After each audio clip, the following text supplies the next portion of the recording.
NEET 2026 हालांकि परीक्षा को रद्द कर दिया गया है। सीबीआई पूरी तरीके से एक्टिव है और सीबीआई जांच कर रही है। ये सारी सूचनाएं आपके पास हैं, आपके पास में जानकारी है। आपको पता है कि राजस्थान से अब तक 4 आरोपियों को गिरफ्तार किया गया है, जिसमें से एक आरोपी देहरादून से एसओजी गिरफ्तार करके लेके आई है। इस नीट 2026 की अगर बात की जाए तो जो जानकारी हमारे पास में अब तक हमने इकट्ठी की है, वो जानकारी ये बता रही है कि दिनेश बिवाल, जिसके नाम पर विवाद चल रहा है, जो भारतीय जनता पार्टी का जिला मंत्री देहात भारतीय जनता पार्टी युवा मोर्चा का बताया जा रहा है, वो 3 भाई हैं। पहला भाई, बड़ा भाई जो है वो है घनश्याम, फिर है मांगीलाल और फिर नंबर आता है दिनेश का। घनश्याम इस दुनिया में नहीं है, उनकी मृत्यु हो चुकी है। घनश्याम की 3 बेटियां हैं, उन 3 बेटियों का नीट 2025 के अंदर सिलेक्शन हुआ है और उनको राजस्थान में और महाराष्ट्र के एक बड़े कॉलेज में एडमिशन मिला है। दूसरा भाई है मांगीलाल। उस मांगीलाल का बेटा जो है, उस बेटे का भी सिलेक्शन नीट 2025 के तहत हुआ है और उसको भी एक बड़ा मेडिकल कॉलेज मिला है। इस परिवार के पास में अब तक सवाई माधोपुर, दौसा, मुंबई और एसएमएस मेडिकल कॉलेज जयपुर, ये मेडिकल कॉलेज इस परिवार के पास में अभी हैं। इनके 4 बच्चे 2025 नीट की परीक्षा से इन कॉलेजों में दाखिल हुए हैं, अच्छे नंबर पाए हैं। आपको बता दें कि इन बच्चों के नाम हमारे पास हैं, पर क्योंकि ये बच्चे माइनर हैं, इसलिए इनकी पहचान हम आपके साथ उजागर नहीं कर रहे हैं।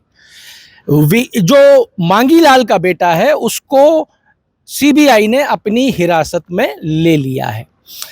दिनेश बिवाल ने हरियाणा गैंग से संपर्क किया और 30 लाख रुपए में यह पेपर खरीदा। दिनेश ने यह पेपर बेचने के लिए नहीं खरीदा था, दिनेश ने यह पेपर खरीदा अपने बेटे के लिए, जो नीट 2026 की तैयारी कर रहा है। कहाँ? सीकर के अंदर। उसके लिए यह पेपर 30 लाख रुपए में खरीदा और उसको यह पेपर उपलब्ध कराया। बेटे ने पिता के ऊपर आए इस बोझ को कम करने के लिए यह युक्ति निकाली कि क्यों ना इस पेपर को आगे बेच दिया जाए, जिससे पिता के ऊपर पड़ा हुआ यह आर्थिक बोझ कम हो जाए। बेटे ने वो पेपर टेलीग्राम के माध्यम से सीकर में आरके कंसल्टेशन चलाने वाले राकेश मंडावरिया को दे दिया। राकेश मंडावरिया ने इस पेपर की रिटेल दुकान लगाई। जैसे पैसे मिले, जितने पैसे मिले और जहां से पैसे मिले, उसमें इस पेपर को उपलब्ध कराना शुरू कर दिया।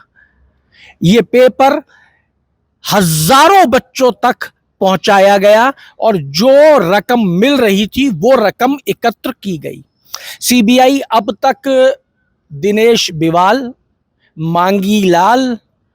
मांगीलाल के बेटे और राकेश मंडावरिया को हिरासत में ले चुकी है। अब तक राजस्थान से 4 आरोपी हिरासत में लिए जा चुके हैं, जबकि दिनेश का बेटा, जिसने इसको टेलीग्राम और व्हाट्सएप के ऊपर आगे फॉरवर्ड किया था, वो अब तक फरार है। उसकी दादी ने बताया कि वो तो बिना चप्पल पहने ही भाग गया जैसे ही सूचना मिली।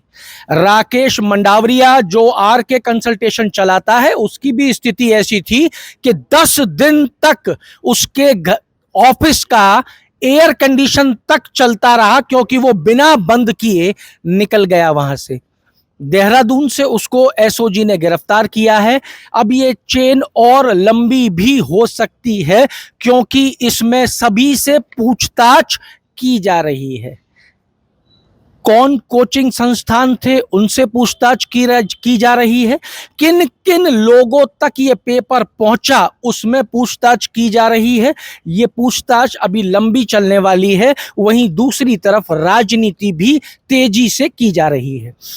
राजस्थान भारतीय जनता पार्टी के नेताओं ने दिनेश बिवाल से किसी भी प्रकार के संबंध होने से इनकार कर दिया है। देखिए, कोई बीजेपी का व्यक्ति जुड़ा हुआ उसमें नहीं है। मैं तो बहुत दुर्भाग्यजनक मानता हूं कि जो बेल माननीय भजन लाल शर्मा जी जिन 18 पेपर लीक माफियाओं को जेल में डाल रहे हैं लगातार, उसकी जो बेल होती है ना, उसका कुछ एक आध हरा पत्ता ये बाकी रह गया होगा।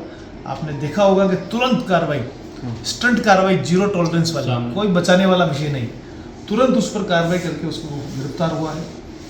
कांग्रेस ऐसी सरकार चला रही थी जिसमें 1, 2, 3, 4, 5, 6, 7, 18 पेपर, वो भी लगातार, और युवाओं को ये लगने लग गया था, छात्रों को ये लगने लग गया था कि हमारा भविष्य भी है कि नहीं है इस राजस्थान में। ऐसे भजन लाल शर्मा जी ने पूरा ज़बरदस्त तरीके से उनको क्रैश किया, उन माफियाओं को जेल में डाला, और अभी ये वाला विषय जब भी आया उस पर भी तुरंत कार्रवाई हुई। और मैं दावे के साथ कह सकता हूँ कि कोई भी इसमें जो दोषी है उस पर कठोर से कठोर कार्रवाई करने के लिए सरकार ये प्रतिबद्ध है।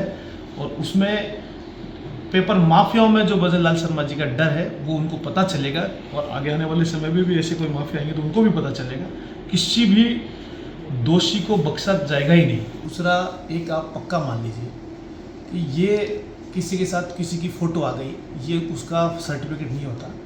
और जो मैं कह रहा हूँ 18 पेपर लीक होना, आरपीएससी में जो आरएस की भर्ती हुई उसमें सीधे डोटासरा जी का नाम आना, और 18 पेपर लीक इस देश में, राजस्थान में भुलाए कैसे जा सकते हैं।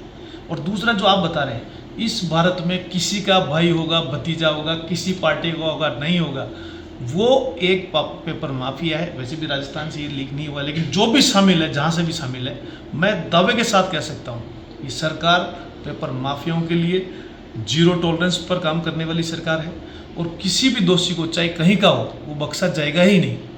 कांग्रेस के नेताओं के द्वारा जो फोटो सर्कुलेट किए जा रहे हैं उस पे राजस्थान भाजपा नेताओं का कहना है कार्यकर्ता आता है, फोटो खिंचाता है और चला जाता है। अब वो क्या काम कर रहा है इसकी जिम्मेदारी नेता नहीं ले सकता।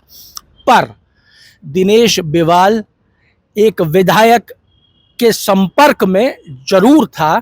दिनेश बिवाल प्रॉपर्टी का काम करता है। दिनेश बिवाल एक विधायक के संपर्क में था, उनको शादी की सालगिरह, उनके जन्मदिन की बधाई, और दिनेश बिवाल की शादी की सालगिरह पे इसको बधाइयां मिलती थीं।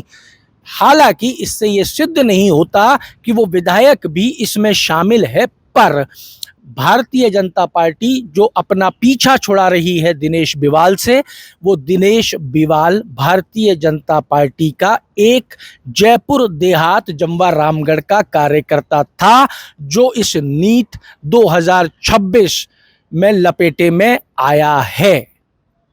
जो भी जानकारी और आएगी वो भी आप तक पहुंचाएंगे, इसलिए जुड़े रहिए हमारे साथ। अमर उजाला के लिए जयपुर से मैं आशीष। आपके राज्य की खबरें, आपके शहर की खबरें सबसे पहले जानने के लिए देखते रहें अमर उजाला। चैनल को सब्सक्राइब जरूर कर लें और पाएं हर अपडेट।